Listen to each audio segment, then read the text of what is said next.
It's Anuradha ma'am here. Welcome to my YouTube channel make commerce easy. आज हम एक नए चैप्टर के साथ शुरुआत करते हैं, that is accounting equations. Accounting equation totally practical based chapter है, इसमें थियोरेटिकल क्वेश्चन नहीं है। ये चैप्टर बहुत इंपॉर्टेंट है एग्जामिनेशन पॉइंट ऑफ व्यू के लिए, क्योंकि फाइनल एग्जाम में जरूर एक क्वेश्चन इस चैप्टर में से पूछा जाता है। क्या होती है अकाउंटिंग इक्वेशंस? आप लोगों ने अकाउंटिंग प्रिंसिपल्स में एक कंसेप्ट पढ़ा था, ड्यूअल एस्पेक्ट कंसेप्ट। क्या होता है ड्यूअल एस्पेक्ट कंसेप्ट?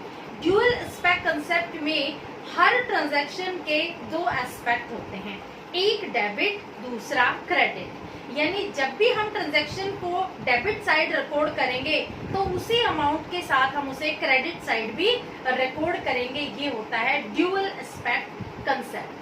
हमारी अकाउंटिंग इक्वेशन इसी कंसेप्ट पर बेस्ड है। ड्यूअल एस्पेक्ट कंसेप्ट की वजह से ही बैलेंस शीट की दोनों साइड हमेशा टैली होती हैं, दोनों साइड का टोटल हमेशा सेम आता है। इसी कंसेप्ट की वजह से ये इक्वेशन बनी है, assets is equal to liabilities plus capital. हर ट्रांजैक्शन के बाद आपको ये चेक करना होता है कि assets is equal to total of liabilities and capital, तो आपका क्वेश्चन बिल्कुल राइट होगा। जब भी आप क्वेश्चन अटेम्प्ट करेंगे, हर ट्रांजैक्शन के आप दो इफेक्ट देंगे। कुछ ट्रांजैक्शन में तीन इफेक्ट भी दिए जाते हैं, वो मैं आपको ट्रांजैक्शन लूंगी तब समझाऊंगी कि कब ट्रांजैक्शन में तीन इफेक्ट दिए जाते हैं, वरना दो इफेक्ट तो हर ट्रांजैक्शन के होंगे ही। देखो, जब भी एसेट में इंक्रीज और डिक्रीज होगा तो आप उसे एसेट के अंडर रिकॉर्ड करेंगे। जब भी लायबिलिटीज में इंक्रीज या डिक्रीज होगा तो आप उसे लायबिलिटीज के अंडर रिकॉर्ड करेंगे। और जब भी आपको क्वेश्चन में कोई एक्सपेंस या इनकम मिलेगी तो आप हमेशा उसे कैपिटल के अंडर रिकॉर्ड करेंगे। ये बातें आप ध्यान रखना। तो मैंने एक क्वेश्चन लिया है, उसके कुछ ट्रांजैक्शंस मैंने यहाँ लिखे हैं। तो देखो, हम डायरेक्ट प्रैक्टिकल सॉल्व करते हैं, कैसे आप क्वेश्चन अटेम्प्ट करेंगे। तो आपको मैं बहुत इजीएस्ट तरीके से बता रही हूँ, सारे स्टेप्स आप ध्यान से फॉलो करना है, कैसे आपको क्वेश्चन अटेम्प्ट करना है। सबसे पहले आपको एक फॉर्मेट बनाना है 3 कॉलम का। पहला होगा सीरियल नंबर का, दूसरा होगा ट्रांजैक्शंस और तीसरा ये बड़ा कॉलम बनेगा जिसमें आप एसेट्स लिखेंगे is equal to liabilities plus capital. Assets लिखने के बाद आप काफी स्पेस छोड़ देना, फिर आप लिखना is equal to liabilities plus capital. क्योंकि एसेट में बहुत सारे आइटम्स आते हैं, इसलिए एसेट के लिए हम ज्यादा स्पेस छोड़ते हैं। लायबिलिटीज में यूजुअली क्रेडिटर आता है और कैपिटल में कुछ नहीं आता है, जितनी भी अमाउंट के प्लस और माइनस होते हैं वो हम करते हैं।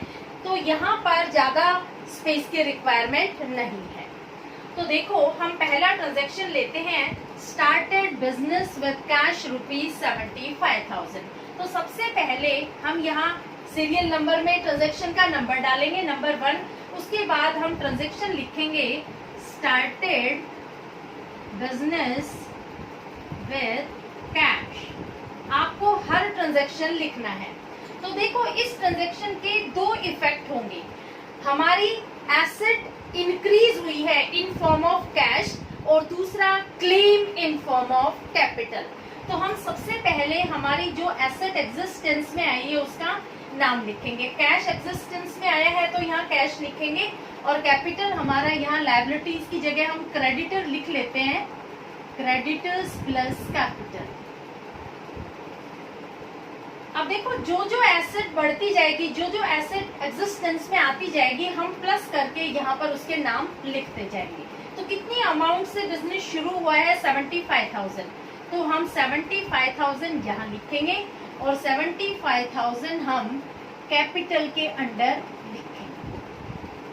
क्लियर? सेकेंड ट्रांजेक्शन है परचेज गुड्स फॉर कैश ₹20,000। तो यहाँ हम सेकेंड ट्रांजेक्शन लिखेंगे परचेज गुड्स फॉर कैश। अब देखो, यहाँ हमारी नई एसेट एग्जिस्टेंस में आई है, हमने गुड्स परचेज की है। गुड्स को हम बोलते हैं स्टॉक, यानी स्टॉक हमारी दूसरी एसेट है जो एग्जिस्टेंस में आई है। तो देखो, कितनी अमाउंट का स्टॉक है? 20,000। तो स्टॉक के नीचे लिखेंगे हम ₹20,000। और जब हमने गुड्स 20,000 की खरीदी है तो हमारा कैश कितना डिक्रीज हुआ है? 20,000, तो यहाँ हम माइनस कर देंगे ₹20,000। तो देखो यहाँ माइनस दिखाया, यहाँ प्लस, ये इफेक्ट नलिफाई हो जाता है। तो यहाँ हमारी जो न्यू इक्वेशन बनेगी वो क्या बनेगी, यहाँ इज इक्वल टू करके 0 + 0, क्योंकि यहाँ कोई भी इफेक्ट नहीं आएगा। दो इफेक्ट हमने यहाँ दिखा दिए, क्योंकि 20,000 कैश में से माइनस हुए हैं और दूसरा हमारा स्टॉक इंक्रीज हुआ है 20,000 से। तो हमारी न्यू इक्वेशन क्या बनेगी, न्यू इक्वेशन बनेगी 55,000 cash plus 20,000 is equal to, यहाँ भी 0 आएगा और यहाँ आएगा 75,000। अब देखो जब भी नई इक्वेशन बनती है आप चेक कर लेना whether right hand side is equal to left hand side. इस साइड को हम बोलते हैं राइट हैंड साइड, इस साइड को हम बोलते हैं लेफ्ट हैंड साइड। तो ये हमेशा चेक कर लेना कि whether both the sides are equal to each other और नॉट। तो देखो ये 55 है, ये 20 है, 75 हो गई, यहाँ 75 है। इसका मतलब हम सही चल रहे हैं, कोई भी मिस्टेक नहीं हुई। अब हम तीसरा ट्रांजैक्शन लेते हैं, परचेज्ड फर्नीचर फॉर कैश ₹5,000। देखो फर्नीचर बिजनेस में खरीदा गया है, यानी नई एसेट एग्जिस्टेंस में आ रही है, तो हम नई एसेट को जोड़ देते हैं फर्नीचर। फर्नीचर जो जो एसेट हम खरीदेंगे उसके हम नाम आगे ऐड करते जाएंगे। इसीलिए मैंने आपसे कहा था कि एसेट का स्पेस आप ज्यादा छोड़ना। तो यहाँ हमने फर्नीचर परचेज किया है, सबसे पहले हम ट्रांजैक्शन लिख लेते हैं, परचेज फर्नीचर फॉर कैश। तो परचेज फर्नीचर फॉर कैश, कितने का फर्नीचर खरीदा है हमने, ₹5,000 का। तो देखो यहाँ 0, यहाँ भी 0, यहाँ भी 0। अब यहाँ हम करेंगे 5,000 रुपीज का फर्नीचर हमने परचेज किया है। सेकेंड इफेक्ट कहाँ आएगा, सेकेंड इफेक्ट आएगा -5,000, क्योंकि कैश की पेमेंट हुई है। यहाँ कैश देकर के हमने फर्नीचर खरीदा है, तो कैश डिक्रीज हो गया, तो यहाँ हम माइनस कर देंगे 5,000 और यहाँ कोई भी इफेक्ट नहीं आएगा, यहाँ भी कोई इफेक्ट नहीं, यहाँ भी कोई इफेक्ट। तो हमारी नई इक्वेशन क्या बन जाएगी, नई इक्वेशन बन जाएगी हमारी new equation 50,000 plus 20,000 plus 5,000 is equal to 0 plus 75,000। मैंने आपको कहा था जैसे ही नई इक्वेशन बनती है आप दोनों साइड का टोटल चेक कर लेना, राइट हैंड साइड का भी और लेफ्ट हैंड साइड का। तो देखो 50 + 20 + 5 75, यहाँ भी 75। It means both are equal to each other, क्योंकि हमें तो यही फॉलो करना है, assets is equal to liabilities plus capital. जो हमारी एसेट है वो बराबर होनी चाहिए total of liabilities and capital. अब हम लेते हैं next transaction, purchase goods on credit ₹16,000। Purchase goods on credit, on credit का मतलब क्या होता है, यहाँ कैश की पेमेंट नहीं हुई, सामान हमने उधार खरीदा है, यानी हमारे क्रेडिटर्स इंक्रीज हो गए 16,000 से।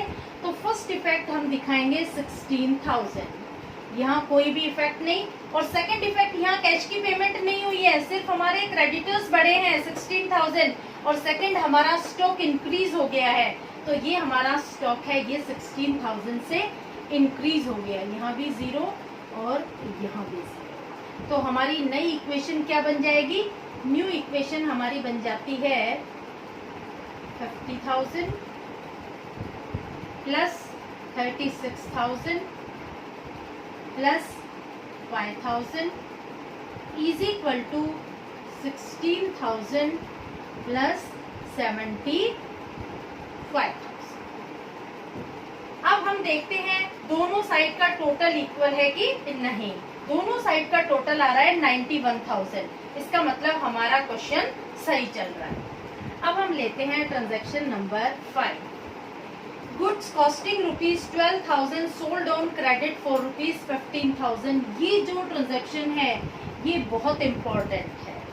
इस ट्रांजैक्शन में हम 3 इफेक्ट दिखाएंगे। कैसे दिखाएंगे, देखो गुड्स है, उनकी कॉस्ट प्राइस है ₹12,000, यानी जो हमने गुड्स बेची है वो 12,000 रुपए की है, तो हम स्टॉक में से 12,000 रुपए डिडक्ट करेंगे। यहाँ हमारे डेटर्स क्रिएट हो जाएंगे, क्योंकि सामान हमने जो बेचा है ऑन क्रेडिट है, ऑन क्रेडिट यानी उधार सामान बेचा है, तो हमारे डेटर्स क्रिएट हो जाएंगे यहाँ पर। तो एक नई एसेट एग्जिस्टेंस में आएगी, वो है डेटर्स। तो यहाँ भी 0, यहाँ भी 0, 0, 0, 0, यहाँ भी 0 और यहाँ भी 0। यहाँ डेटर्स के नीचे हम दिखाएंगे 15,000। ये 15,000 हमारे नई एसेट क्रिएट हुई है डेटर्स के रूप में। तो पहला इफेक्ट हमने 15,000 का यहाँ दिखाया। सेकेंड इफेक्ट जो हमारी गुड्स का कॉस्ट प्राइस है ₹12,000, तो ये स्टॉक में से हम माइनस करेंगे -12,000। और देखो 12,000 की गुड्स हमने बेची है 15,000 में, यानी हमें प्रॉफिट हुआ है 3,000 का। तो profit increases the capital, loss decreases the capital. तो प्रॉफिट को हम जोड़ देंगे कैपिटल में। ये आएगा इसका तीसरा इफेक्ट। ये जो 3,000 रुपए है ये हम कैपिटल में ऐड करेंगे। ठीक है, तो देखो 3 इफेक्ट हुए। स्टॉक में से हमने 12,000 रुपए डिडक्ट किए हैं, हमारी नई एसेट बनी है 15,000 रुपए की, और हमने 3,000 रुपए जो हमारा गेन हुआ है, जो प्रॉफिट हुआ है, वो हमने कैपिटल में ऐड कर दिया है। यहाँ भी 0 और यहाँ भी। समझ में आया ये तीनों इफेक्ट मैंने कैसे दिखाए हैं? इस तरह के ट्रांजैक्शन के 3 इफेक्ट होते हैं, अदरवाइज हर ट्रांजैक्शन के आपको 2 ही इफेक्ट दिखाने हैं। तो हमारी नई इक्वेशन क्या बन जाती है? नई इक्वेशन बन जाएगी हमारी 50,000 plus 24,000 plus 5,000 plus 15,000 is equal to 16,000 plus 78,000। ये दोनों साइड का टोटल एक दूसरे के इक्वल आ रहा है। इसका मतलब हम जो क्वेश्चन कर रहे हैं वो सही है। नेक्स्ट ट्रांजेक्शन लेते हैं, पेड रेंट ₹1,000। रेंट क्या है? रेंट एक एक्सपेंस है, और मैंने आपको क्वेश्चन के स्टार्टिंग में बताया था कि जब भी क्वेश्चन में एक्सपेंस या इनकम दे रखी हो तो आप हमेशा उसका ट्रीटमेंट कैपिटल से करेंगे। तो यहाँ पर रेंट एक एक्सपेंस है और एक्सपेंस की वजह से हमारा कैपिटल डिक्रीज हो जाता है, तो हम इसको डिडक्ट करेंगे फ्रॉम कैपिटल। जब भी कोई एक्सपेंस इनकर होती है तो कैपिटल डिक्रीज हो जाता है, तो इसे हम यहाँ माइनस करेंगे। और दूसरा, हमने कैश की पेमेंट की है तो 1,000 रुपए हमारा कैश माइनस होगा। तो इसके 2 इफेक्ट आएंगे। सबसे पहले हम ट्रांजैक्शन लिखते हैं, पेड रेंट 1,000 यहाँ माइनस करेंगे, प्लस यहाँ कोई इफेक्ट नहीं, यहाँ कोई इफेक्ट नहीं, यहाँ कोई इफेक्ट नहीं, यहाँ कोई इफेक्ट नहीं, यहाँ होंगे -1,000। तो हमारी न्यू इक्वेशन क्या बन जाएगी? 77,000 हमारा कैपिटल है,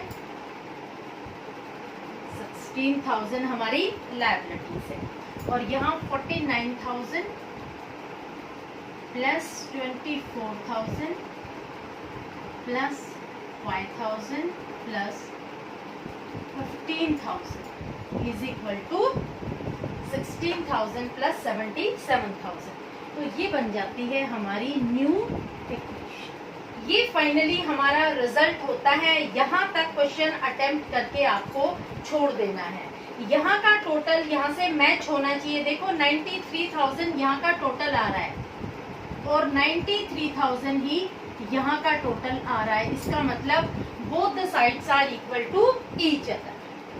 समझ में आया कैसे आप क्वेश्चन अटेम्प्ट करेंगे? जब भी अकाउंटिंग इक्वेशन का क्वेश्चन आएगा तो आपको इस फॉर्मेट से सेम इसी पैटर्न से आपको क्वेश्चन अटेम्प्ट करना है। अगर आपको किसी भी ट्रांजैक्शन में किसी भी तरह की कोई प्रॉब्लम अराइज होती है तो you can comment in comment box. I will certainly solve your problem.